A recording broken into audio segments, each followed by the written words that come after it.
Տիկին Ջուլակյան 2026 թվականի խորհրդարանական ընտրությունների հետ կապված անորոշությունների իհարկե կան եւ դրանք շատ են, բայց որոշակիություններ էլ կան եւ ամենակարևոր որոշակիությունը այն է, որ դուք չեք ստացել սահմանադրական մեծամասնություն, այսինքն ավելի պարզ ասած, գնացել եք, ներկայացրել եք հանրությանը ձեր ծրագրերը, այդ թվում նոր սահմանադրություն Ալիևի պահանջած ունենալու, չեք ստացել անհրաժեշտ թվով ձայներ դա իրագործելու համար, բայց ընտրություններից հետո էլ դուք շարունակում եք այդ օրակարգը, հայտարարում եք, որ նոր սահմանադրությունը Հայաստան ունենալու են սահմանադրությունը, որը ինչպիսին Ադրբեջանն է պատկերացնում։ Ինձ հետաքրքիր է մեխանիզմը կնկարագրեք, ինչպես եք պատկերացնում։ Այստեղ չունեք անհրաժեշտ թվով ձայներ։ Հիմա, երբ որ խոսում եք, եթե ունենայիք պարզա, պիտի բերեիք քվեարկեիք հանրաքվեելներ։ Հիմա երբ որ մտածում եք, քննարկումներ եք իրականացնում ԿՊ-ում, ո՞նց եք պատկերացնում։ Ինչ ընթացակարգով պիտի դա լինի, ո՞նց պիտի լինի, եւ խնդրում եմ, կասեք նաեւ ժամանակահատվածի հետ կապված, ինչ ժամանակահատվածում եք պատկերացնում։ Մինչեւ ընտրությունները խոստացել էիք տեքստը հրապարակել, դա չարեցիք։ Ինչ ժամանակահատվածի մասին ենք խոսում։ Շնորհակալ եմ Տիկին Վարդանյան հարցի համար։ Եթե մենք առաջնորդվենք ձեր տրամաբանությամբ, դուք որևէ օրենսդրական նախագիծ չպետք է հեղինակեք ձեր խմբակցության որևէ պատգամավոր։ Նույնը վերաբերում է նաև ուժեղ Հայաստան խմբակցության պատգամավորներին։ Որևէ օրենսդրական նախագծով դուք չպետք է հանդես գաք, որովհետև ձեզ Հայաստանի Հանրապետության քաղաքացին չի օժտել բավարար թվով ձայներով այդ օրենսդրական նախագիծը ազգային ժողովում անցկացնելու։ Բայց դրա համար գոյություն ունի խորհրդարան եւ գոյություն ունի խորհրդարանական մշակույթ։ Եվ իրար հետ խորհրդակցելու, իրար հետ բանակցելու, իրար համոզելու առնվազն ակնկալիք։ Մշակույթ այս պահին դեռևս գոյություն չունի, չնայած նաև պետք է նշեմ, որ նախորդ գումարման ազգային ժողովում ձեր խմբակցության պատգամավորների կողմից, մասնավորապես Տիկին Գալստյանի կողմից ներկայացված մի շարք օրենսդրական նախագծեր ընդունվել են մեր կողմից, որովհետև համարել ենք, որ դրանք կոնկրետ խնդիրներ լուծելու միտված նախագծեր են եւ բնականաբար մեր կողմից դրական եզրակացության են արժանացել։ Հետևաբար ժամկետների հետ կապված պետք է ասեմ, որ ինչպես նաև Հայաստանի Հանրապետության վարչապետը վերջերս հայտարարեց, մինչև տարվա վերջ նախագիծը կհրապարակվի արդեն եւ դրա վերաբերյալ արդեն պետք է սկսվեն քննարկումներ,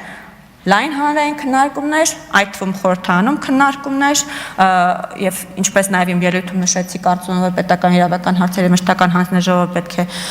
լինի այն հարթակը, որտեղ այդ քննարկումների մեծ մասը անցկացվելու են, պետք է քննարկենք, թե այդ քննարկումները ինչքան կտևեն, Տիկին Վարդանյան, ես կանխատեսել չեմ կարող։ Իսկ հետո շատ լավ գիտեք, որ ինչ գործընթացներով է անցնում սահմանադրության նախագիծը, կտեսնենք ինչ է ստացվում։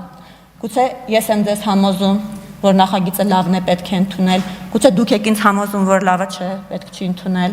Կապրենք, կտեսնենք։ Շնորհակալ։ Արձագանք։ Ադրբեջանի պահանջի հետ կապված այդ հարցին չեմ ուզում անդրադառնալ, ախր շատ ենք խոսել, բայց անընդհատ այդ անպտուղ խոսակցությունը այստեղ ունենալու անհրաժեշտություն այս բանը չեմ տեսնում, բայց բնականաբար եթե նման հայտարարությունների հնչենք արձագանքեմ եւ ձեզ կպատմեմ, թե ես երբանից սկսած եմ զբաղվում այս գործով։ Արձագանք։ Եթե ձեր հույսը Ալիևի Ադրբեջանի պահանջած սահմանադրության ընդունման գործում ընդդիմադիր պատգամավորներն կարող եք ինձ թվում է երևի հուսախաբ կլինեք, բայց մի հարց եւս մենք գիտենք, որ ձեր նպատակներից մեկը անկախության հռչակագրի հղումը դուրս բերելն է։ Ես հարց ունեմ հետեւյալը. իսկ եկեղեցու, հայ առաքելական եկեղեցու բացառիկ սահմանադրական կարգավիճակը ձեր քննարկումներում երբ քննարկել եք, խնդիր տեսել եք այդ հարցին, անդրադառնալու եք այն տեքստում, որը պիտի հրապարակեք։ Դիրքորոշումը կամ մտածողության ուղղությունը ո՞նց է։ Շնորհակալություն։ Մի հատ էլ խնդրում եմ եկեղեցուց առաջ ինչ ասեցիք, մի հատ կրկնեք, էլի մոռացա նշեմ ինձ մոտ։ Ներողություն եմ խնդրում։ Էլի են ստանդարտ Ալիևի պահանջով բան տենց։ Էլի Ալիևն էր։ Սում պատասխանեք Տիկին Ջուլակյան։ Լավ, պատմեմ, քանի որ էլի Ալիևի հարցն է, այն մասին, որ Հայաստանի Հանրապետության սահմանադրությունը ունի լեգիտիմության լրջագույն խնդիր, իմ գիտակից կյանքի մեծ մասի ընթացքում խոսել եմ։ Միշտ, այսինքն դեռ քանի տարեկան էի, 20 առաջին հանրաքվեն չեմ հիշում, փոքր երեխա։ 95 թվին էր, դուք 12 Ես տարեթիվը հիշում եմ, բայց փոքր էի, չեմ հիշում, թե հա, բայց համենայն դեպս հիշում եմ, որ հանրային ընկալումներում լեգիտիմության խնդիր ուներ, որովհետև այդ թվում եւ բացի նրանից, որ հանրային քննարկումներ պատշաճ չեր անցել, նաեւ ժամանակից քվեարկության համար հատկացված 2 ժամ ավել էր տևել, որտեղ Լևոն Տեր-Պետրոսյանը երբ բարձել էր, որ քվորումը չի ապահովում,